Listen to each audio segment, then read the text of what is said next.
Dear students and dear friends, मैं विकास स्वागत करता हूं अपने चैनल पॉलिटिकल साइंस एसबीएम में। आइए आज हम पढ़ते हैं कॉन्स्टिट्यूशनल डेवलपमेंट ऑफ इंडिया यानी भारत का संवैधानिक विकास के तहत 1892 का भारत परिषद अधिनियम। ये तमाम जो संवैधानिक सुधार हो रहे हैं ब्रिटिश शासन में भारतीयों की भागीदारी के लिए हो रहे हैं और ये संबंधित सुधार भी खासकर 1861, 92 और 1909 का अधिनियम भारतीय परिषद यानी वायसराय की कार्यकारिणी परिषद में से संबंधित सुधारों से संबंधित है, इसलिए हम इनको परिषद अधिनियमों की संज्ञा देते हैं। आइए आगे पढ़ते हैं। तो लॉर्ड डफरिन के काल में कांग्रेस की दिनों दिन बढ़ती लोकप्रियता के कारण विवश होकर ब्रिटिश सरकार को 1892 में एक नया अधिनियम पारित करना पड़ा, जिसे भारतीय परिषद अधिनियम 1892 के नाम से जाना जाता है। जो लॉर्ड डफरिन था, कांग्रेस उसी के ज़माने में कांग्रेस की स्थापना हुई सन 1885 में और कुछ एक साल बाद उसके कुछ ऐसे कृत्य किए अपने कार्यों की वजह से लॉर्ड डफरिन अपने बेहद कार्यों की वजह से जो बहुत उस पर पाबंदी लगाया। एक साल बाद 2 साल बाद अपने उसने आदेश दिया कि कोई सरकारी कर्मचारी उसमें भाग न ले, खासकर ए हुम को भी उसने चेतावनी दी। तो उसी कुछ ऐसे कार्य किए जिससे कांग्रेस की दिन रात उसकी लोकप्रियता में वृद्धि हुई और हर अधिवेशन में पहले की अपेक्षा 2 गुना 3 गुना उसमें उसके सदस्य भाग लेते थे और इसकी आम जनमानस में पकड़ बनती गई। इसी को देखते हुए थोड़ा सा ब्रिटिश सरकार भी सचेत हुई और कुछ इसमें सुधार या कुछ उनको भारतीयों को प्रदान करना चाहिए। इस वजह से भारत परिषद अधिनियम 1892 को लेकर आई। इससे पहले 1861 में भारत परिषद अधिनियम में आया। देखिए 3 साल का लंबा अंतराल हुआ। ये खासकर आपका ब्रिटिशर्स पे अंग्रेजी सरकार पर भारतीय राष्ट्रीय कांग्रेस का दबाव समझा जा सकता है या उसके दबाव के परिणाम स्वरूप ये अधिनियम आया। तो आइए इसके प्रमुख प्रावधानों को देखते हैं। इस अधिनियम के द्वारा केंद्रीय तथा प्रांतीय विधान परिषदों में अतिरिक्त यानी कि गैर सरकारी या इससे पहले जो मनोनीत होते थे गैर सरकारी सदस्यों की संख्या बढ़ाई गई। अतिरिक्त गैर सरकारी सदस्यों की संख्या बढ़ाई गई, हालांकि बहुमत सरकारी सदस्यों का ही रहता था, जिससे केंद्रीय विधान परिषद में अतिरिक्त सदस्यों में 4 सदस्यों की वृद्धि की गई। नई व्यवस्था के अनुसार अब कम से कम 10 और अधिक से अधिक 16 सदस्य हो सकते थे। अब कितने होंगे? अधिक से अधिक कम से कम 10 और अधिक से अधिक 16। इससे पहले की कुल संख्या क्या थी? 6 से 10 थी। 1861 के अधिनियम में सदस्यों की कुल संख्या कितनी थी? 6 से 10। अब न्यूनतम 10 है और अधिकतम 16 है। उसके परिषदों की सदस्यों की संख्या 16 थी।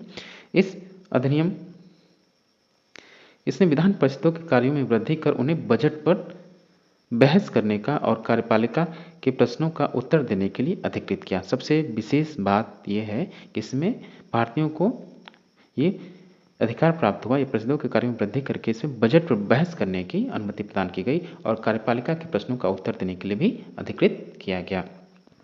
साथ ही इस अधिनियम के द्वारा ब्रिटिश सरकार ने पहली बार प्रतिनिधित्व के सिद्धांत को भारत में स्वीकार किया।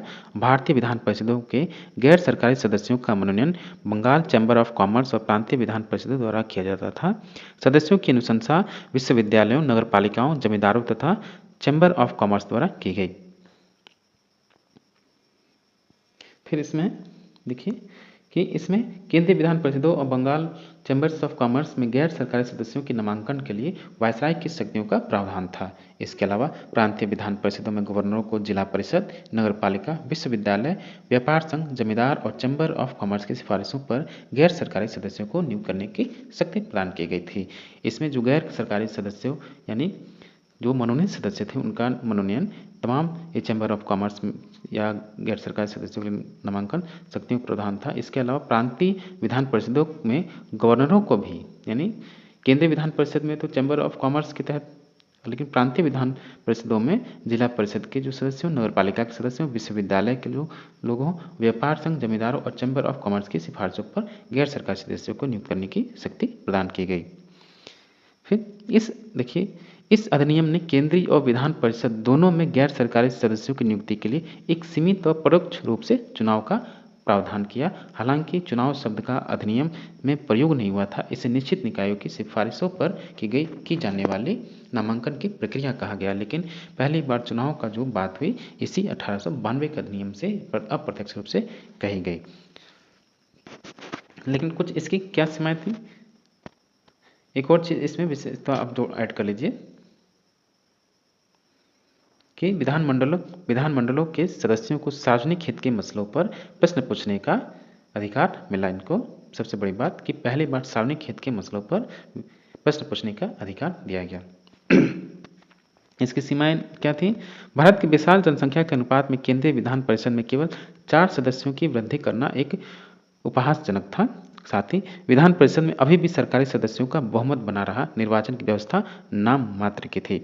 पुनर्गठित केंद्रीय विधान परिषद की बैठक अपने पूरे कार्यकाल में 1909 तक अपना नया उनका एक फिर अधिनियम आ जाएगा, सिर्फ 13 दिन प्रति वर्ष के वार्षिक औसत से आयोजित हुई तथा इसके कुल 24 सदस्यों में से गैर सरकारी सदस्यों की संख्या केवल 5 थे। गैर सरकारी सदस्यों को बजट पर संशोधन का प्रस्ताव रखने एवं मतदान में भाग लेने का अधिकार नहीं था।